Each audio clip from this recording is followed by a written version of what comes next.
Public hearing and consideration of ordinance number 3932. 3932, amending Title 22 of the Edmond Municipal Code zoning ordinance by modifying Section 22.4.23 B CBD Central Business District Use Table to amend the public use of worship, place of worship to a specific use permit and to add boutique hotel as a use permitted by right and to eliminate drive-through and drive-in restaurants as a use permitted and to eliminate laboratory research and experimental as a use permitted and to add artisan industry as a use permitted by right and by modifying Section 22.4-24 B DRD Downtown Residential District Use Table to include the elimination of drive-through and drive-in restaurants as a use permitted and to amend the use of retail sales and services to a specific use permit and to add artisan industry low intensity as a use permitted by right and by amending Section 22.4.35 use definitions to add subsection 6 artisan industry to Section 22.4.35E industrial uses and by amending Section 22.9.2 define terms to add boutique hotel and providing for repealer and severability.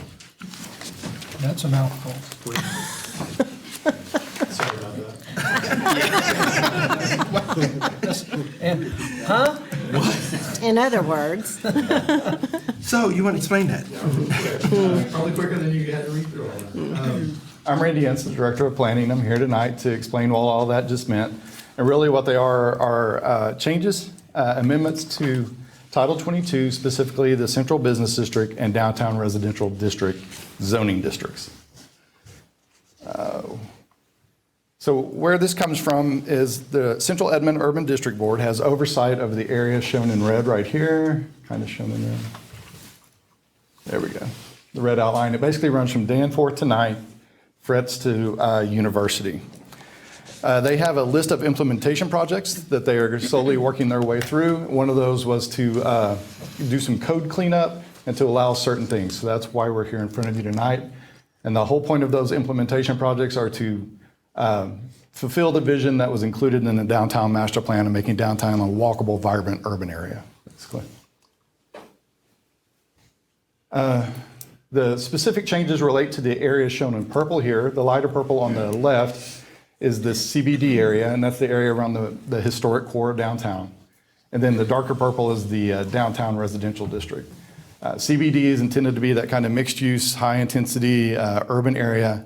The way I always like to say it is the DRD was meant to be a transition away from that, realizing that it's neighborhoods that are surrounding that our urban core. And it's supposed to have an added layer of protection for those neighborhoods so that that heritage and value as a neighborhood is still held. The way the ordinances are currently written, there's not a whole lot of difference between DRD and CBD. In fact, there's almost none. There's a front yard setback is the only difference in requirements. So the intent of the suggested changes is, one, like I said, to help fulfill the vision of the district, promoting a walkable and vibrant district, and to make DRD more of a transition from the intense CBD to the surrounding areas. And then lastly, to modernize some of the language that and continue to facilitate the growth of the district. So change one includes adding the boutique hotel as an allowed use in CBD. Currently, only bed and breakfast are allowed as hospitality in that, which are limited to 10 rooms. So in an area that's attracting more and more visitors, we'd like to let them stay and linger a little while and spend more money here. So we thought adding the addition of a boutique hotel as an allowed use in the CBD was the right way to do that. In order to do that, we had to add a definition of what a boutique hotel is into our ordinance, which is what is shown in green then. So typically, this is an industry standard, slightly modified for our use, but it's hotels with less than 100 rooms, unique in character and architecture with high design that augments the surrounding district. So. Randy, surely you have to be seeing that if it's been excluded in other towns and cities with downtowns, that has to kind of be a trend coming in, right? What's that? Adding Oh, this yes, language for sure. to allow boutique For sure, hotels. yeah.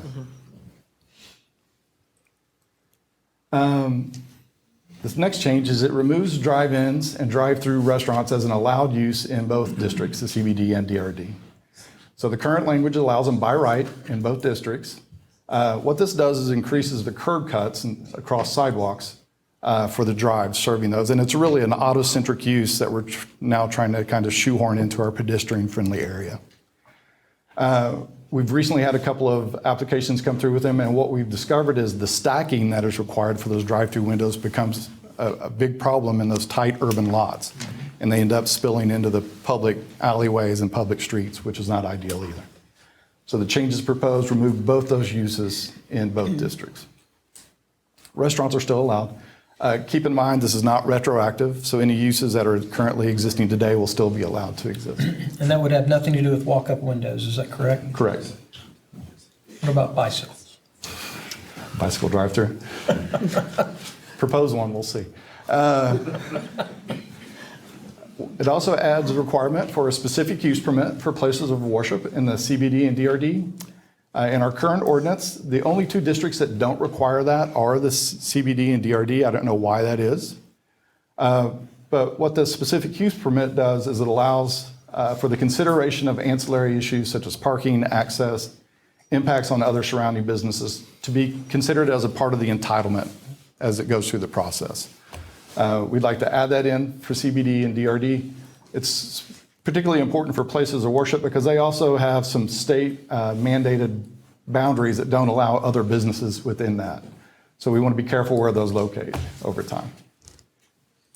And then also adds a requirement for a specific use permit for retail sales and service in the DRD.